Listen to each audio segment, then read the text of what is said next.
This post from Natalie Winters on X has been replaying in my head all day because I think it's not only pithy, it encapsulates the reality of the situation. I'm going to read it to you again. They're doing to Teslas, she posted, what they really want to do to Trump supporters. Now, keep in mind what is actually being done to Teslas. They're not just being keyed. Tesla owners aren't just finding nasty notes on their vehicles. We're facing terrorism against Teslas. We're talking firebombing, shots being fired, Molotov cocktails being hurled at Tesla showrooms. This is how, step back and look at this for a second. This is not just hatred of a car. This is not just hatred of a vehicle. This is not just hatred of Elon Musk, although we'll get to the role that he plays in this in a minute. This is hatred of you. And this was exemplified down in Albuquerque, New Mexico. The headquarters of the local Republican Party was the victim of a firebombing. You can look at this picture on the screen right now. The place was destroyed because arsonists targeted the headquarters of the Republican Party because you're Republican. On the side of the building, there was spray paint found that said ICE equal KKK. So once again, this is the left calling you a Nazi, but not just as an insult, not just because it's the worst insult that they can concoct. They're calling you a Nazi because it's essential that they brand you as a Nazi in order to justify their actions. Because it's sort of the age-old thought experiment. If you could stop Adolf Hitler from committing the Holocaust, what would be justified? What action could you take that would be justified if you knew that that action could stop Hitler's Holocaust?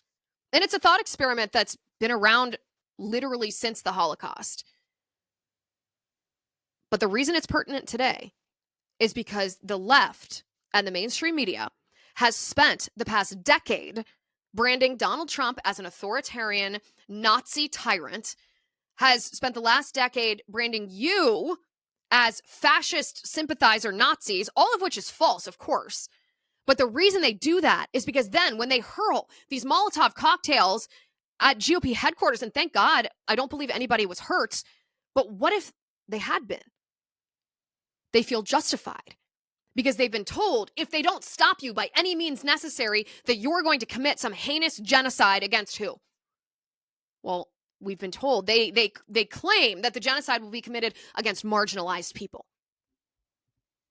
And so you have this hatred and this brainwashing, this ideology that has overtaken the minds of leftists that makes them think that what they are doing to you is not only okay, but necessary.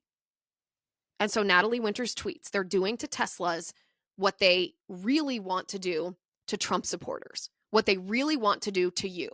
And the reason, by the way, that Elon Musk is at the forefront of this is because we talked about this on the show last week. If you didn't get a chance to watch that, I highly recommend that you go and listen to the part of the discussion when we're talking about the Cloward-Piven plan and how the reason Elon Musk is facing the attacks, the terrorism that he's facing, is because he is exposing the nexus of the entire plot to destroy America. U.S. aid is not just the center of waste and fraud and abuse, and it just needs to be cleaned up and reorganized. That waste and that fraud and that abuse was intentional. It's always been part of the left's anti-American strategy to flood the United States with illegal aliens, to cause the welfare system to become beyond the capacity for American citizens to handle. They want to break welfare. They want to break our education system. You flood with too many illegal aliens, and we simply don't have the money to put all of these illegals on all of these different welfare programs, and it's broken.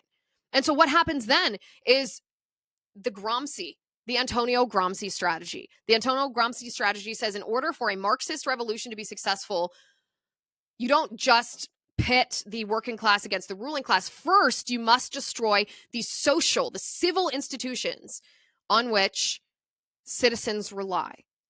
You must destroy welfare.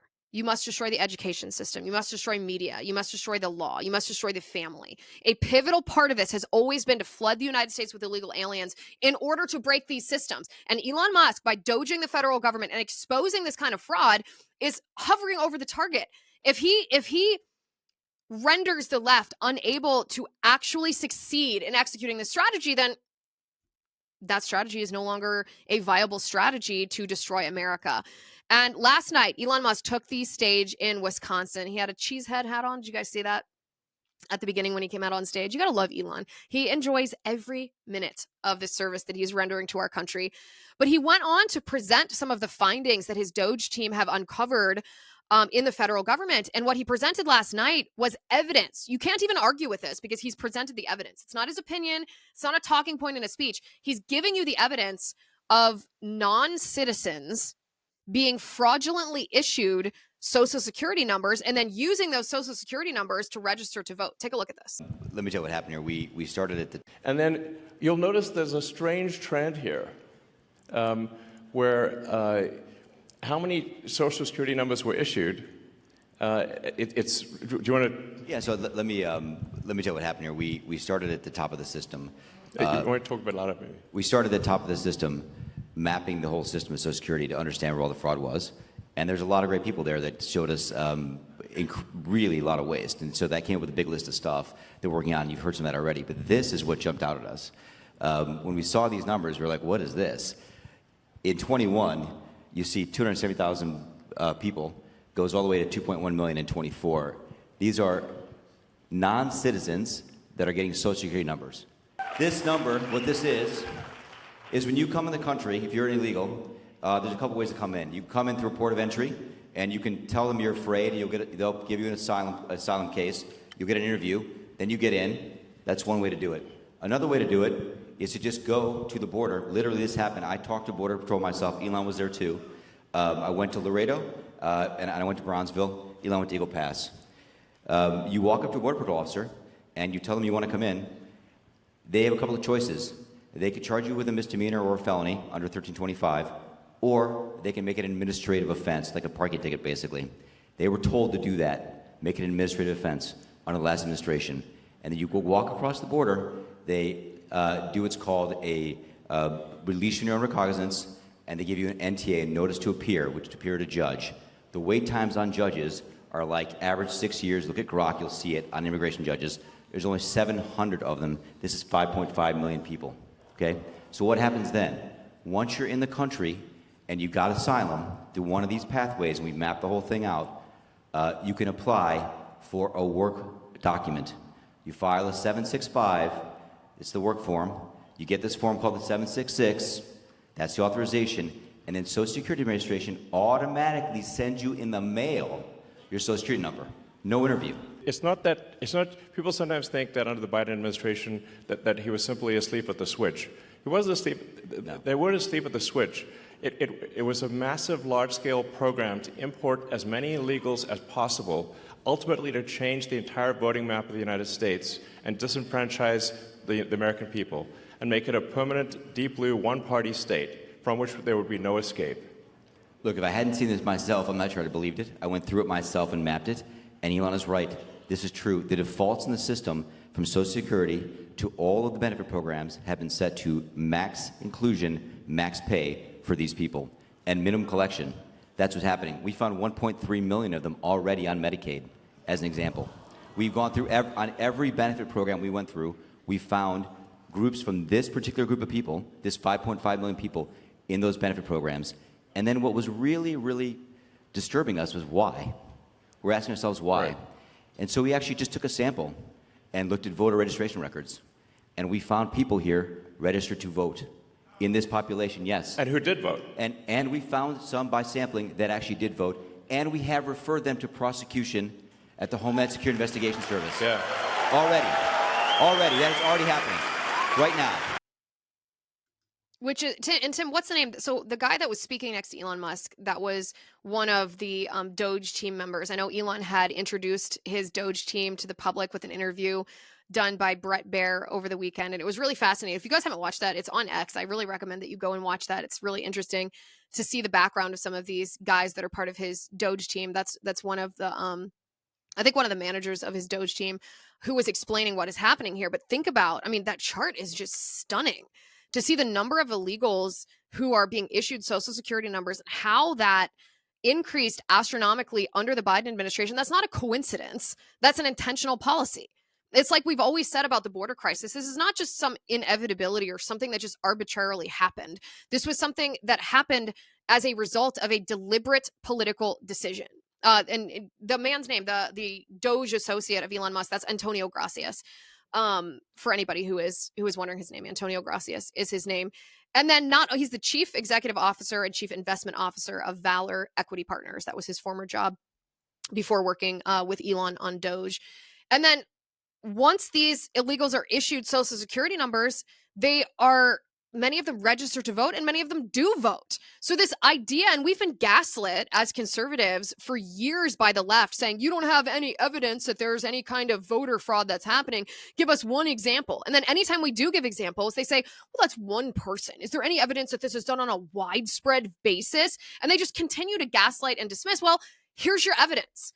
This even applies, by the way, to doubters on the right. There are even people within the Republican Party who don't want to talk about what happened in the 2020 presidential election. They don't want to talk about the electioneering. They don't want to talk about election integrity. They kind of cringe if you ever say the election was rigged or the election was stolen. They're fundamentally uncomfortable with that conversation.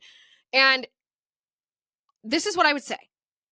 Show them this video. If this is not enough evidence to you that our election infrastructure is not secured, if this is not enough evidence to you that the Democrats have a deliberate strategy that they have been implementing without accountability for years that ushers illegal aliens into our country intentionally, not only to overwhelm our welfare systems, but in order to get these illegals to vote Democrat, if this is not enough evidence for you, then you might as well just become a Democrat and stop pretending to be a Republican.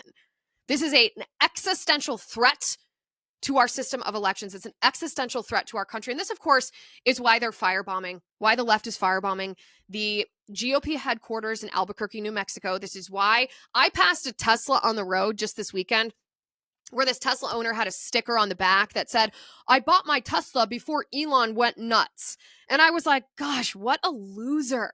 What an absolute loser trying to virtue signal to the left. What do you mean before Elon went nuts? Before he exposed this fraud, this existential threat to our country? Well, this, of course, is why the left hates him so much, because he is on the verge of exposing that which they rely on to destroy America. He's also going to expose members of Congress, he said. On stage at Wisconsin, Elon said his next investigation is going to be investigating members of Congress and how exactly so many of them become so incredibly wealthy when the average paycheck for a Congress member is about $200,000 a year. Take a look at this. A lot of strangely wealthy members of Congress. Where I'm trying to connect the dots of how did they become rich while how'd they get 20 million if they're earning 200,000 a year? It sounds, nobody can explain that. So something's, yeah, we're going to try to figure it out and certainly stop it from happening.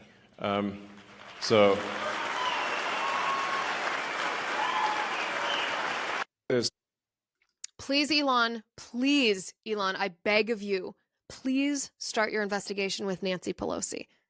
Start with Nancy Pelosi.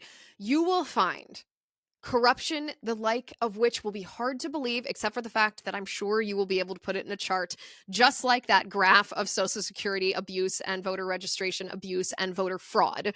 Please start with Nancy Pelosi. I cannot wait for the day that presentation is made public.